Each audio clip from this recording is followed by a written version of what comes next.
Hey guys, today I'm going to be doing a video or a haul video, kind of haul review video of the stuff that I have from the Temperature Rising collection, the summer collection from MAC. If you haven't seen it already, well, it did come out I think at the end of May, like May 23rd, 24th, something like that. So I don't know if it's sold out at your locations. There's a couple of things still available online, so always check out the online store too if stuff isn't in stores. But the stuff that I have, I love. I don't have the full collection. I only really have 3 items to show you. Probably my favorite item of the whole collection is the Strobe Liquid Lotion. I know that you guys have probably heard of the Strobe Cream. If you haven't, that's a regular item. They always have it. It's kind of like an illuminating cream. Some people put it all over their face. I personally don't. I would put that strategic, like where you want to highlight and stuff, and it just makes your skin kind of glowing. But like anything, it's more of a pearlized finish, and this one is actually a golden like illuminator. And I know they make a whole bunch of them. You can buy them, but this is the first thing that MAC has come out with like this. Well, like they've never had a golden strobe cream, so when I saw it I was super excited to show you. Like, I'm actually going to put it on my face. I don't have anything on my cheeks. I only have a foundation on. Obviously you can tell I have foundation, my eyes done, and my lips, but I'm going to use this. And this was $40, and then from the color collection I have Hot Nights blush, powder blush. And I believe these are $27.50. Do you remember MAC back in the day when blushes were pretty cheap? Like, now thinking like a blush from MAC from $27.50? And this color is amazing for summer.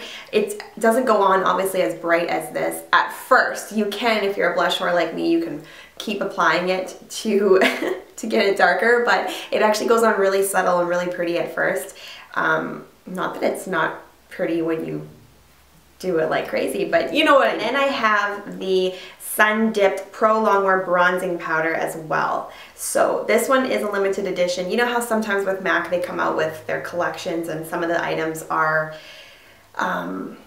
limited. This one is one of the limited ones, the powder blush. I'm not sure about the strobe cream, if they're going to keep the golden one or if they're just going to have it for summer. I'm going to start with the Strobe Liquid, and I'm going to use one of my Duo Fiber crease brushes. And you could use like a bigger, like you know how they have the bigger Duo Fiber brushes, but I'm using a smaller one just for a little bit more control so I can do strategic placement.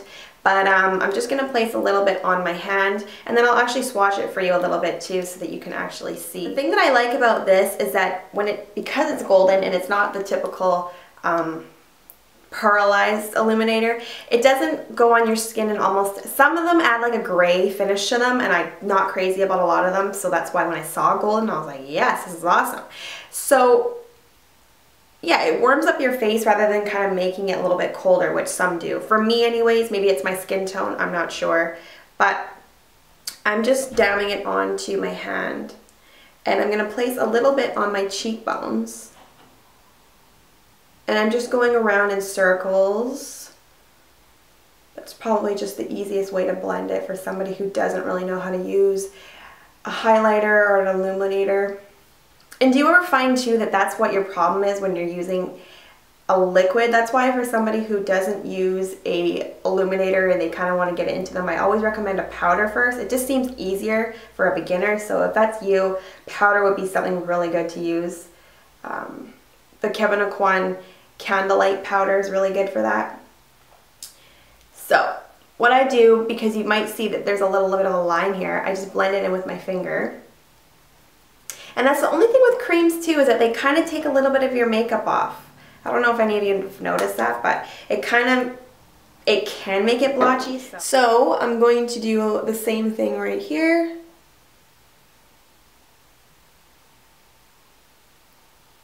And I'm bringing it up into or just right underneath my brow bone, because that's where we would place a powder.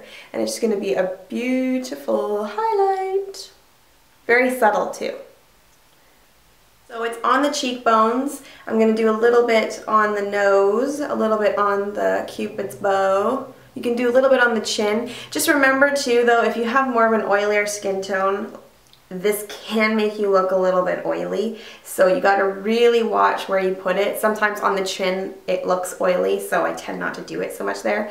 But a little bit up here as well, just to catch the light. And it's weird too that we're putting it in our T-zone, because normally that's where we powder all day, so we don't get shiny. But step 2 would look really good on like the collarbone up here, or you know, just really, it's just really pretty. I love bronze skin. Oh, so now I'm going to use that bronzer with a fan brush. This is probably the easiest way to apply bronzer and blush if you don't really know what you're doing, but I find that it just gives you a nice sheer application. It just goes on really well because you kind of get that angled effect too. I'm just going to apply it right on my cheekbones where you would normally place your bronzer or your contour, and to start bronzing your skin up. For this, if you guys don't know where to place all this stuff, I do have videos on this, so go check out my channel. But I'm just placing it kind of on my cheekbone and then up to kind of warm up the contours of my face. This does look relatively dark when you first look at it, but in different angles and when you actually swatch it, it's not that dark. Like, it's very subtle. You can't even really see it on my hand. But that's kind of what you want in a bronzer. You don't want to go all heavy orange and just one of those bronzers where you put on a little bit and you're like, oh my gosh, how am I going to blend this out? This stuff is really nice for blending. Just putting it up into the hairline as well, on the temples. You can bring it down here. But I don't know because of my lighting right now, but hopefully you can see that it's starting to bronze up and be really pretty. So now I'm going to put on my blush with the same brush. This stuff, I'll show you at first. Kind of pigmented. You put it on the skin. You know, I don't even think you can see that, but that's a good thing.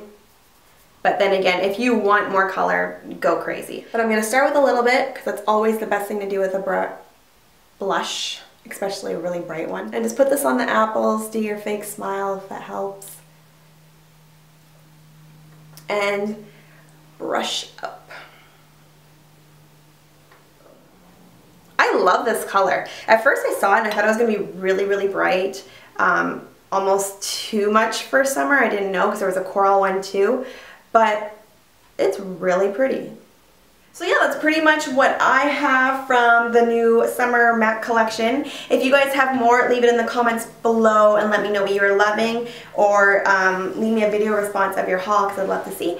And yeah, thank you so much for watching. Don't forget to subscribe to my channel, and I will see you all in the next one. I'm redoing my room right now, which is why this is all kind of empty and it's a little hollow in here. I painted the rooms all white, but yeah.